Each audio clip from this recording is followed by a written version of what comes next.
कहानी नंबर 168। डर क्यों लगता है।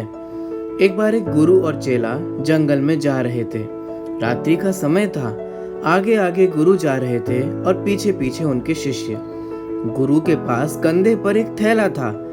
गुरुजी कहते जा रहे थे, चेला, रात अंधेरी है, रास्ता भयानक है, बड़ा भय है, गांव जल्दी पहुंचना है।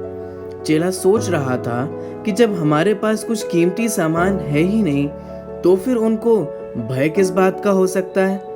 पता नहीं आज गुरुजी को किस बात का भय हो गया। थोड़ी दूर आगे चलकर एक कुआं आया।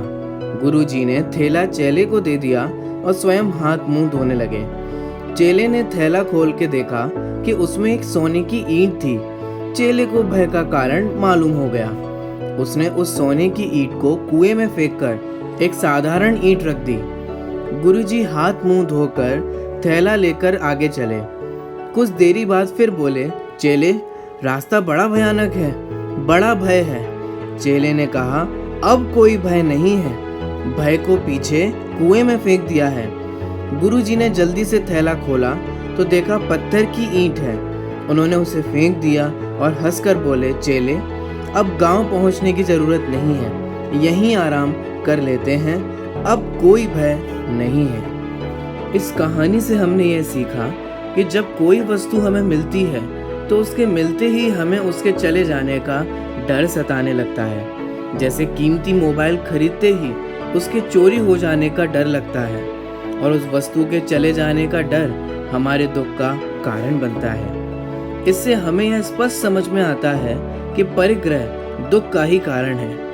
वास्तविक दृष्टि से देखा जाए तो परिग्रह दुख का कारण नहीं है, बल्कि उस परिग्रह को अपना मानना ही दुख का वास्तविक कारण है। अगर हम हमेशा डर करके नहीं रहना चाहते तो हमें यह समझना होगा कि शरीर तथा शरीर से संबंधित जितनी भी वस्तुएं हैं वे मैं और मेरे नहीं हैं। उन वस्तु और व्यक्तियों का आना जाना भी मेरे अधीन नहीं है। जब उन वस्तुओं का आना जाना मेरे अधीन नहीं है तो मैं क्यों उनकी चिंता करके व्यर्थ ही दुखी रहूं। आपका क्या मानना है इस संबंध में, यह हमें कमेंट कर अवश्य बताएं। अगर आपको ये कहानी अच्छी लगी हो तो इसे लाइक करें तथा इसे अन्य लोगों के साथ शेयर अवश्य करें। आपने अपने जीवन में से कीमती समय निकालकर इस वीडियो को देखा, अतः आपका हृदय से बहुत बहुत आभार एवं धन्यवाद।